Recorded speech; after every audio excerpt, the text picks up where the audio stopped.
Hi, everyone. This is Becca Glenn.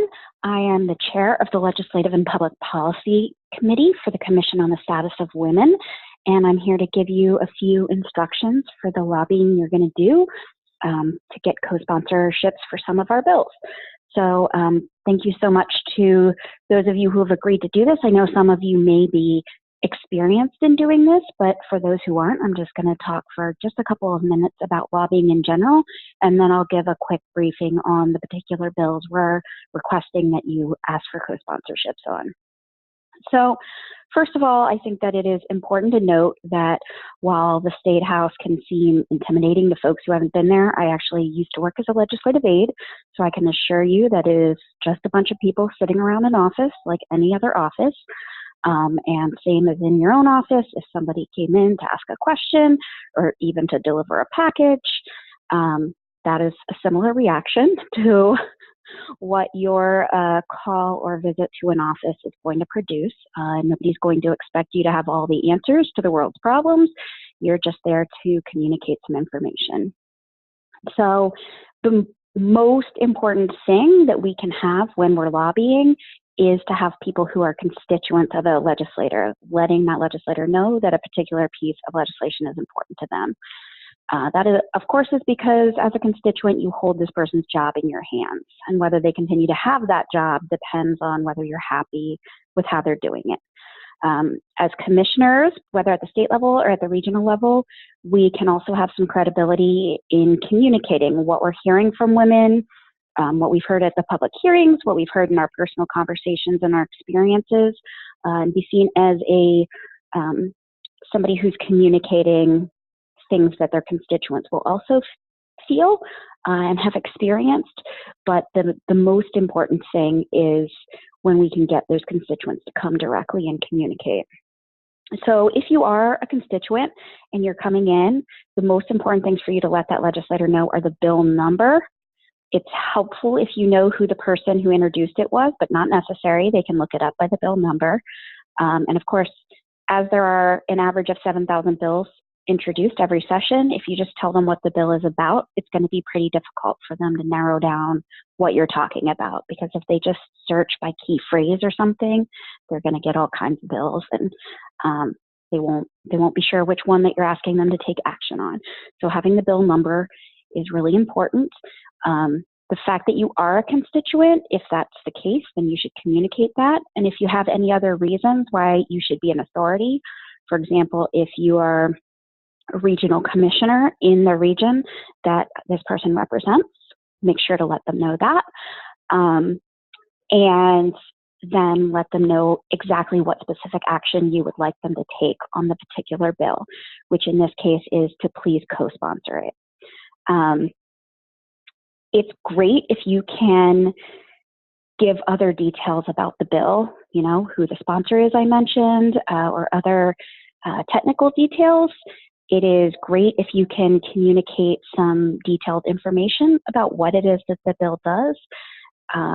But to be honest, those questions can be answered by the commission. So if somebody should ask a question like that you don't know the answer to, it's fine to say, you know, I don't know all the details.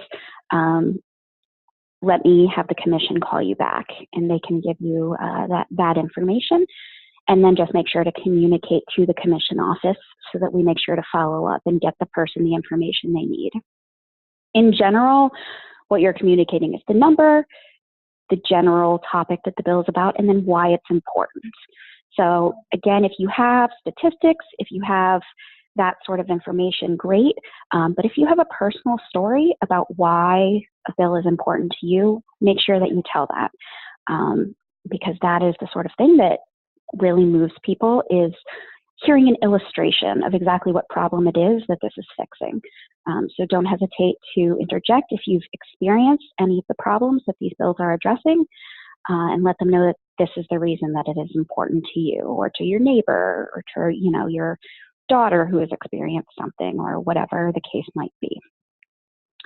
So when you are going to advocate to legislators, if you're doing it by phone call or in person, you're going to want to go to malegislature.gov.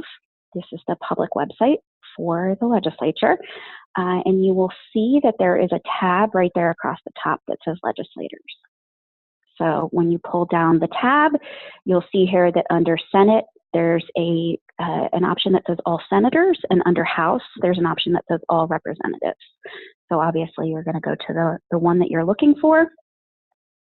And then this is what you get for the House. You get an alphabetical listing of all of the members of the House. And you'll see that right here on this page that there is a phone number for each of them and a room number for each of them. Most of them sit in office suites. So when you call, you very well might get a receptionist who says, hello, committee on something. That doesn't mean it's the wrong number. That's just the main receptionist in the office suite. And so if somebody says that, you can just say, could I please have Rep Arciero's office, for example, and they will transfer you to that person's specific staffer who answers their phone. Occasionally, particularly with people who are in leadership, you might get directly to the office, which means they're not sitting in an office suite, that they have their own, and that is fine as well. And then you're going to communicate the information, which is your name, where you live, and all of the stuff that we've just reviewed. So I would definitely recommend calling the representative and the senator who represent you specifically. If you don't know who that is, you can go to www.wheredoivotema.com and you can look it up. And if you're a regional commissioner or if you're a state commissioner who's been assigned particular legislators, then you can look folks up here. You can look them up by district number to figure out what region they're in, if you're regional, and state commissioner, obviously, by name. So we are requesting co-sponsorships on 3 bills. The bills right now have a docket number, which is why you'll see them listed as SD and HD. They'll then get a bill number when they are assigned to a committee, but staff will always be able to look them up either by the docket number or the bill number. So just so long as you say, accurately whether it is HD or just H, it will be fine. So right now we're dealing with docket numbers. So the first one that we are asking for co-sponsorships on is a bill that would explicitly say that paying for childcare while you are campaigning is a campaign expense. So the campaign funds that you raise from private donors are only allowed to be used for campaign expenses and not for personal expenses. And legally, the way this is defined is a personal expense is one that would exist even without the campaign. So like you would have to pay your rent or your mortgage regardless of whether you were a candidate or not, but you would not need to buy, for example, literature to hand out to people that talks about you as a candidate. And some of the things that you can currently pay for are a train or a plane ticket to a campaign-related event. You can pay for your food while you are campaigning, not all of the food that you eat, but specifically while you're campaigning. You can pay for a tuxedo rental if you need to go to a formal event that's related to your campaign. But as of right now, the Office of Campaign and Political Finance, which regulates these things in Massachusetts for state and local candidates, says that it is unclear whether paying a babysitter to stay with your kids during that campaign time is a campaign or a personal expense, and therefore it might be illegal, so you shouldn't use the funds for that. And so, of course, this puts parents with young children, particularly women and folks who do not have vast financial resources to be able to absorb the cost of additional childcare in a position where they may need to decide not to run for office because they don't have the resources to care for their children during that extra time. So back in May of last year, the Federal Election Commission, which regulates people who are running for federal office, like, for example, Congress, they ruled that indeed campaign funds for childcare that is provided while you are campaigning are a campaign expense. And so right now in Massachusetts, if you run for federal office, you may pay for your childcare out of your campaign account, but if you run for state or local office, you may not. Since the FEC ruling, 3 states have taken action to explicitly allow this for state and local candidates and bring that in line with federal regulations. There were 2 states that already recognize childcare while campaigning, which brings the number. And I'm realizing right now, looking at the slide, that it says 6 states. That should be 5. In fact, 3 plus 2 is 5. So apologies for that. And then there are a number of other states, such as Alabama, which I think is where the 6 originally came from, that have allowed campaign funds in some cases, but they are specific cases. There are also a number of other states that are working on changing their statute to bring it into line with federal statute. So this is a bill that the commission worked on quite a bit last session, and that made it most of the way through the process. In the Senate, this language actually passed as an amendment to the budget, but then there's a conference committee that reconciles the version that the Senate passes and the version that the House passes and comes up with one version, and that amendment did not make it through that process. And in the House, this bill made it to the Committee on Bills in the third reading, which is the last step that a bill would have to go through before it came to the floor for a vote, and it was never brought up for a vote. So not only are we asking for co-sponsorships for this, but if you feel it's appropriate, it would also be great to encourage the person you're talking to push to have this bill fast-tracked, to make the case that, you know what, you've already done all the work, the advocates have already done all the work, we've already had this discussion, and, you know, there's really no reason for you guys to do the work that you've done all over again. I think that we can just push this through the process, much like you did for the Pregnant Workers Fairness Act last session. So that's a secondary ask on this particular one. So the second bill that we're asking them to co-sponsor is One Fair Wage. This is a bill that would get rid of a separate minimum wage for tipped workers, so for restaurant workers.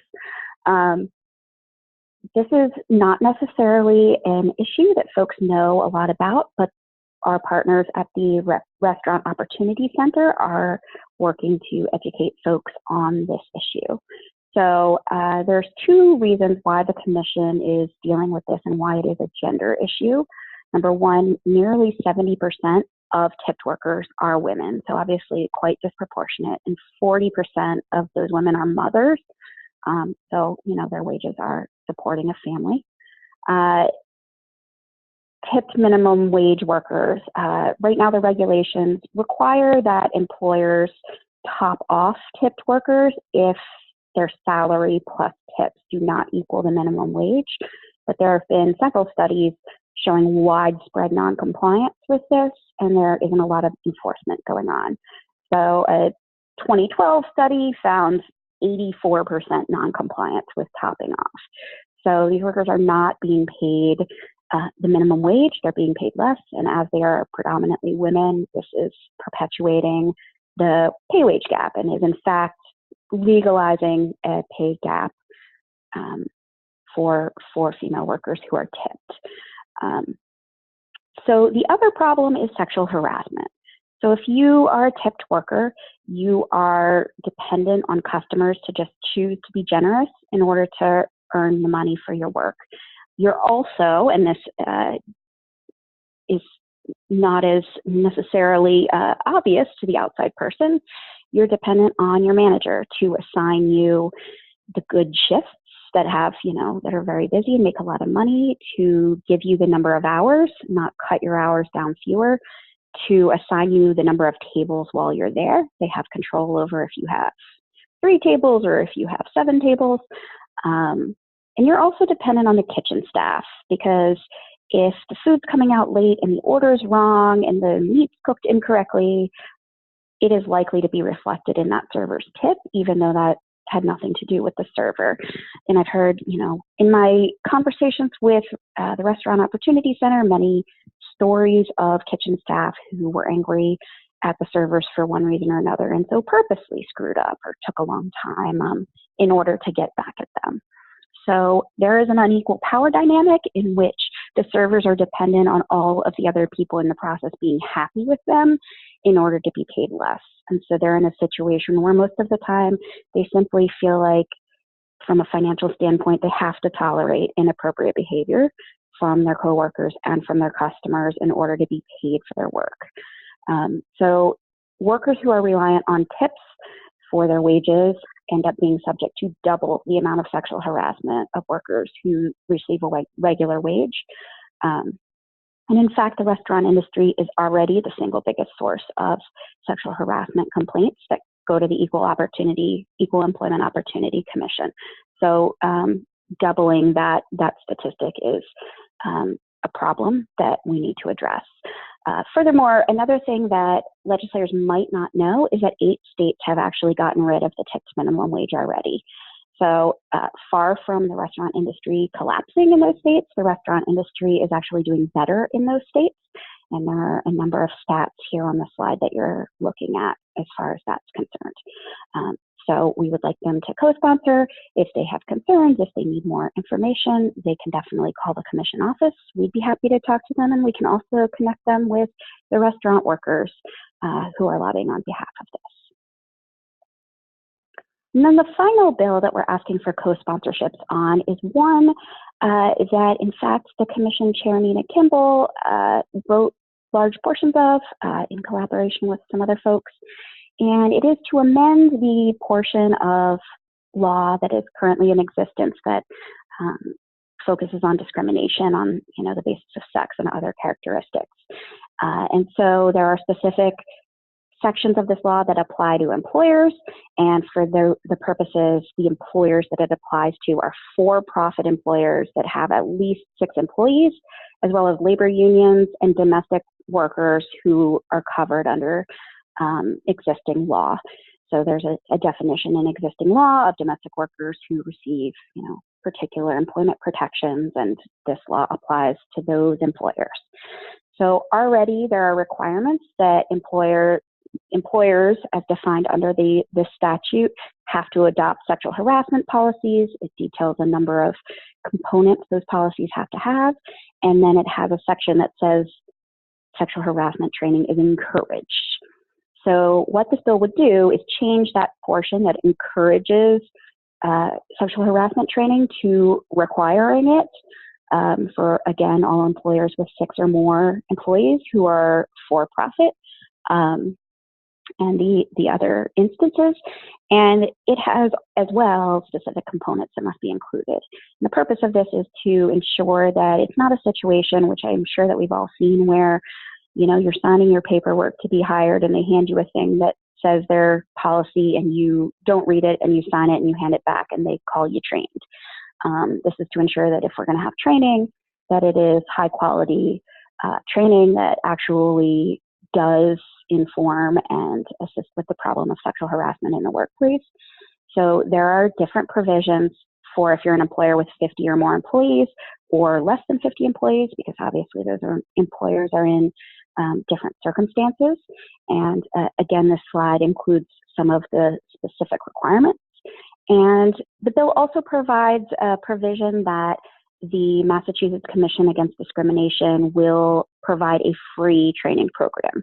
So if you're an employer and you don't want to pay to find a training program on your own or to develop one, you can use the state's provided training program for free. And if for whatever reason you do not want to use the model training program, you are permitted to find your own as long as it meets the specific requirements laid out in the bill. And then for employers with more than 50 employees, they also will be required to conduct an anonymous climate survey every 5 years so that they can see what exactly is going on within their business. So these are the 3 bills that we are asking for co-sponsors on. In general, if you call a senator, it is fine to just say the Senate docket number and the senator's name who's the sponsor of that. And likewise for the House, it's also fine to say both. Senators and representatives can sign on across the 2 bodies, but it often makes sense to just say the one to simplify the process. If you have any questions about the bills or about the process of calling for co-sponsors, please don't hesitate to contact the office. And also important to know is that the deadline for House members to sign on as co-sponsors of legislation for the rest of the 2-year session is February 1st. They cannot sign on to any other legislation after that. Senate bills they can sign on until it is heard in committee, but we often, just for simplicity's sake, go ahead and do the co-sponsorship push as long as we're doing it for the House. So as soon as you can make the calls, better. And again, the last day is February 1st for the House. Thanks so much, everyone, for your help. I'm really excited by the participation of the regional commissions and of other folks, and I look forward to working with you more in the future.